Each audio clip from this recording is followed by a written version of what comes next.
لیکن بہت بات ہے کہ چوراہے میں جوان لڑکیاں کہیں کریں مجھے پتا ہو گاؤں پہ ان کے بھرے ہوئے ہیں مہندیوں کے ساتھ آئی بروز بھی بنی ہوتی ہیں وہ ہاتھ باہر کے کھڑی ہوتی ہیں آرام سے. ان لوگوں کے لیے مشہور ہے کہ جو دینے والا ہے وہ کرائے کے گھر نہیں رہتا ہے، تو جو لینے والا ہے نا وہ کئی کئی کروڑ کے گھروں میں رہتا ہے.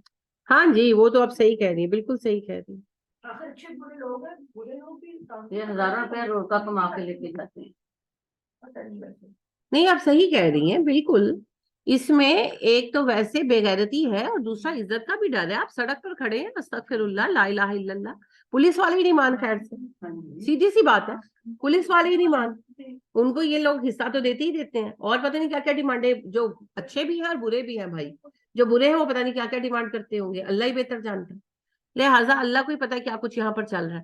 لیکن بات یہ ہے کہ ہماری بھی دراصل قوم حیثیت اور غیرت اتنی گر چکی ہے، ہر وقت ہر کوئی ہر جگہ مانگ رہا ہے، ہر جگہ مانگ رہا ہے، اور اتنے دھڑلے سے آ کر مانگتے ہیں اور یعنی اس طرح ڈیمانڈ کرتے ہیں کہ بندہ حیران ہو جاتا ہے. ٹرینڈ ہو گیا یہاں پہ. وہ طرح بھی کوئی جو ATM مشین ہے وہ باقاعدہ چادر لے کے باہر کھڑی رہتی ہے کہ اب نکلے، اب ان کے پاس تو پیسے ہیں، اب دے کچھ نہ کچھ. ہاں جی آپ پیٹرول اسٹیشن پر جاتے ہیں پیٹرول ڈلوانے تو وہاں پر وہ مستقل بیٹھی، جیسے ہی آپ گاڑی لے کر جاتے ہو درختوں کے نیچے آرام سے لمبی پڑی ہوتی ہے، اور جیسے ہی آپ کی گاڑی نکلنے لگتی ہے دوڑ کے آ جاتی ہے.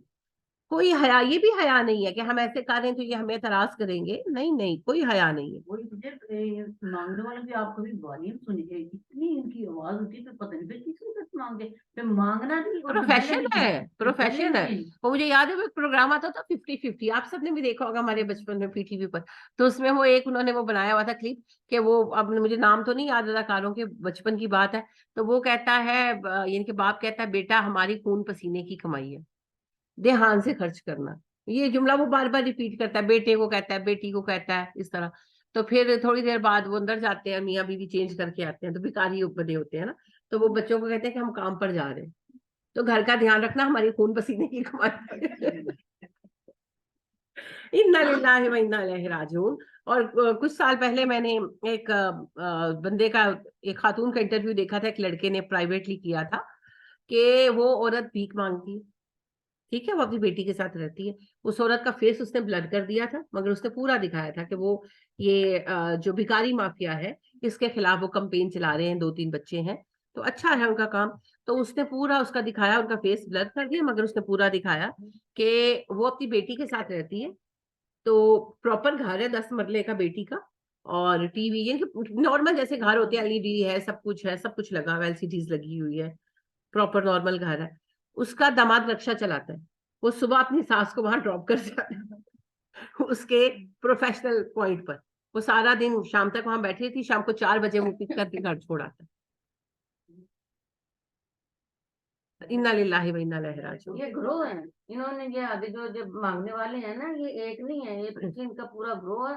وہ صبح ان کے پنک پوائنٹ پہ جا کر نا گاڑی میں بٹھاتے ہیں، پنک پوائنٹ ان کو چھوڑ کے جاتے ہیں جہاں جی آپ صحیح کہہ رہی ہیں، پورے ریکٹ ہے. جی میں نے پوچھا فیصلہ ہوا کرنی جاتی نا، اس کا دادا بیٹا اور پوتا چھوڑ کے جاتے ہیں، وہ بدلائیں بھی دیتی ہے.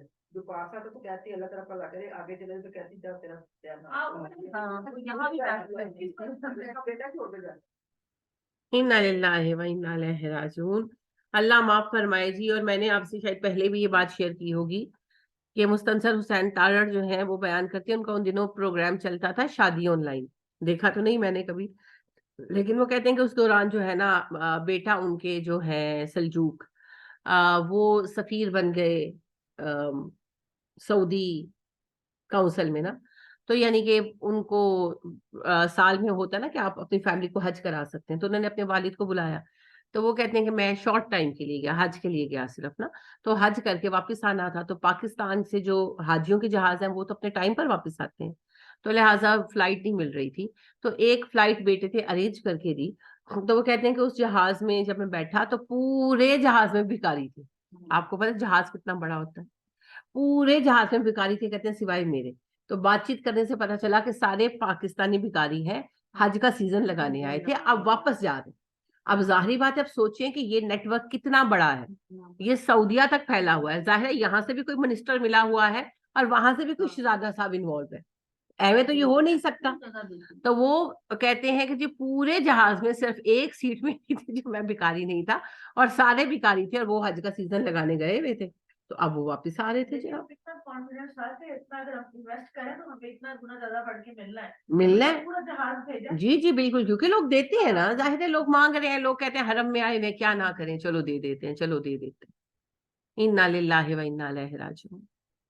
اور پھر ان کو انہوں نے یہ بھی انفارمیشن بتائی کہ جو ہے غار ہرا پر پاکستانی ہوتے ہیں حاجی, یعنی کہ فقیر, سوری, اور مدینہ میں بھی پاکستانی فقیر, اور مکہ میں جو ہے وہ بنگالی اور انڈین اور سری لنکن. کہ پاکستانیوں کی محبت نبی صلی اللہ علیہ وسلم سے کچھ زیادہ ہے نا, یعنی اتنی زیادہ ہے کہ شرک تک بعض اوقات ہمارے لوگ پہنچا دیتے ہیں. تو پاکستانی فقیر انسٹال کیا گیا ہے جی غار ہرا پر اور مدینہ میں. اور یہ بات سچ بھی ہے, میں جب غار ہرا بھی گئی تو میں نے یہی دیکھا کہ واقعی وہاں پر پاکستانی فقیر ہی بیٹھے ہوئے. تو یہ ان کو فرسٹ ہینڈ انفارمیشن بھکاریوں نے خود دی. تو انا للہ و انا الیہ راجعون. جی اللہ معاف کر دے, یہ تو سارے ریکٹ ہیں, ان کو نہ دیا کریں, دیا کریں مسکین کو. مسکین میں ایک تو یہ لوگ شامل ہیں جو ہمارے کام وغیرہ والے ہیں, اور اس کے بعد اصل مسکین وہ ہے جو بیچارہ پھنس گیا ہے اور منہ سے کہہ نہیں سکتا, اس کے لیے وقت بہت مشکل. تو اس کو تلاش کریں, اور وہ آپ کے ارد گرد ہی آپ کو ملے گا, اور پھر اس کی مدد کریں جو کر سکیں. اللہ آسانی عطا کرے ہم سب کو. کل انشاءاللہ ہم یہیں سے شروع کریں گے اور آگے بڑھیں گے. ایک اور بات یہ میں بڑی دفعہ کہتی ہوں, پھر آج آپ کو کہہ رہی ہوں کہ آپ کسی کو بھی فون کریں اور وہ فون بند کر دیتے, پھر چھری سے سال لے لو, پھر فون مت کرے جو بار بار بار بار. ڈیفینیٹلی اگر ایک بندہ, بالغ بندہ, ایک بڑا بندہ, 40 سال کا بندہ آپ کا فون کاٹ رہا ہے تو اس سے کوئی مسئلہ ہے تو کاٹ رہا ہے, پھر 2 منٹ انتظار فرمائیں, فون لے کے اگلے کے سر پہ سوار نہ ہو جائے. سبحان اللہ. جی آپ کیا کہہ رہی تھی؟ میں کہہ رہی تھی جی یہ تقریباً میرے میاں کو نا فوت ہوئے کو 3 ماہ تھے. جی یہ تقریباً 25 سال پہلے کی بات ہے. میرے میاں بہت ہمارے گھر میں فیصلہ آباد میں تھی, تو ایک عورت مانگنے کے لیے چھپڑی ہڈی کرتی. پہلے تو اس نے بڑا کچھ کہا, پھر کہتی میرا میاں فوت ہو گیا ہے, میری مدد کرو, یہ کرو, وہ کرو. میں نے کتنا بھی کرا تیرے میاں فوت ہوئے, 2 سال ہو گئے.